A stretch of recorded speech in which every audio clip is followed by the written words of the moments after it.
I never Googled like chalk lettering or anything because I was terrified that I was going to see something that was just 10 million times better than what I was doing, and it would just, I would feel so discouraged.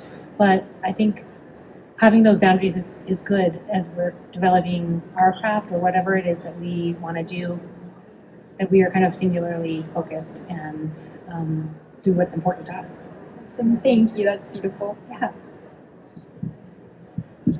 I have a two-parter for you. I had read that you grew up in Texas. Yes. So what about your childhood helped inspire you to be a chalk artist? And then the second half of that is, having worked with major brands, how does that feel? And you were talking about getting over the hump. How did that help you as you progressed?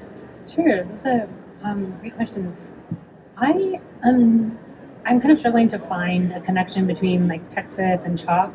I think but the beauty of chalk is that I think we all have some kind of tactile memory with it, right? Like as a child, erasing the chalkboard, cleaning those erasers, doing it on our driveway or in the park, hopscotch, exactly. And so, of course, I have those experiences too, but did I ever, think while I was drawing the hopscotch that, I should turn this into, a real, true art form? No. I'm not sure that there's a direct correlation between Texas and the chalk. All I knew is that, I had a great childhood of very supportive parents and knew that I loved crafting and kind of provided these different mediums for me. And maybe somewhere, along the way, just experimenting with all these different things kind of left the door open. And then your second part was kind of working with other brands and stuff and getting over the hump of self-doubt, or was it the hump? How does that help? Well, of course, it always helps to get affirmation from anyone that you may be doing something interesting or you may be on the right track. So, but the Oprah cover happened pretty early in my career, and so it went from 0 to 100 in just a couple of months, it felt like, and then it was time, and then Burton. It was just boom, boom, boom within the span of like a year or two. So of course I had self-doubt, but it was really low stakes in the beginning because I was just doing something for fun and it was just my friends. So then when other people start to notice and you're like, oh, I didn't even know that that eyeballs were gonna land on it, of course that felt amazing. And then that's when I thought, well, I guess I could start making a job out of it. I didn't know this could be a career, which, as you have seen, my work has evolved, and I'm still, 15 years later, working as an independent artist, which I love and hope never changes. It opened so many doors for me so that I can kind of continue evolving and exploring and feel more confident as an artist. It is time again for another Green Line special. Make your way over to Snappy History Storybooks, booth 308. My story. Okay, I'll try anyway. So as someone who's suffered with depression and struggled with it for over 25 years, I so appreciate you being very open about it. But that's not my question. My question is, I teach about family storytelling and personal storytelling. But often people ask me, why do I have to tell the negative stories? Why can't I just tell positive stories? What is all this? In fact, I'm doing a thing about it tomorrow. So what would your advice be to someone who's writing their family stories or their personal stories and are struggling with, should I include the difficult chapters of my life or my ancestors' lives? Yeah.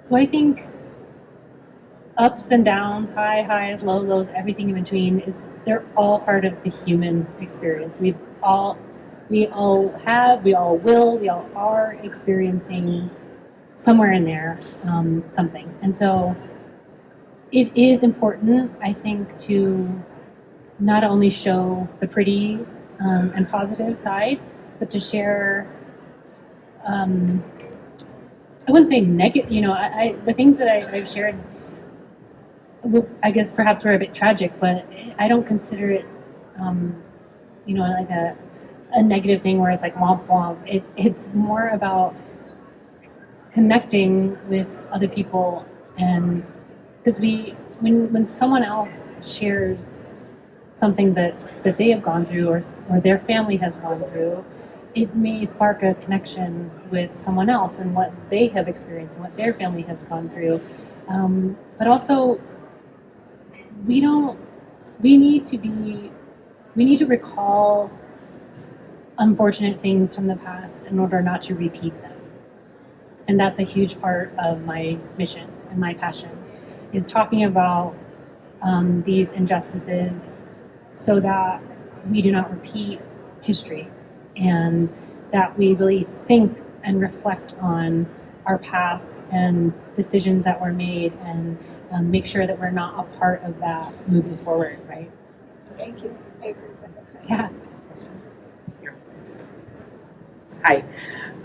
You talked about your grandmother and her sewing skills and all she did. I'm just curious. I mean, obviously that's a creative talent to have, so it runs in the family. But does anyone else in your family actually sew? And do they do things to the extent that your grandmother did? It's a great question. No one else really sews besides just mending things here and there. I recently started learning to crochet, and it's been so fun and meditative. I've made a couple of things already and gave them away to friends and family. And I thought to myself, I actually need to start a little book myself of kind of the different yarns and the weight and the needles that I'm using and the pattern, and who I made it for and when, because if they need a repair or if I want to do it again and I know which yarn to buy. And I was like, well, I could just start in the second half of the journal that my grandma has and start putting it there, because I am making these things for the people that I love, and it's exactly what she was doing. So maybe I am trying to follow in her footsteps a little bit and kind of connect with her in that way, using my hands, because I think sewing is too intimidating to me, and also requires a machine, and just, it's like a real investment. So I'm starting small. Other than that, there really aren't too many crafty people in my family, and it certainly skipped a generation with my parents. God bless them. Thank you. I'm curious, because you mentioned that a lot of what you do just started from creating things like just out of the joy of creation, just like having fun with it. And then as you progress in your career and you start making like higher profile works, and you know that there's going to be a lot of eyes on it and there's expectations for you, how do you like stay with that original intent of just like creating something from within when you're maybe getting in other people's heads of like what they'll think about it, or like what the client wants? Like, how do you stick with your creativity? That's a great question too.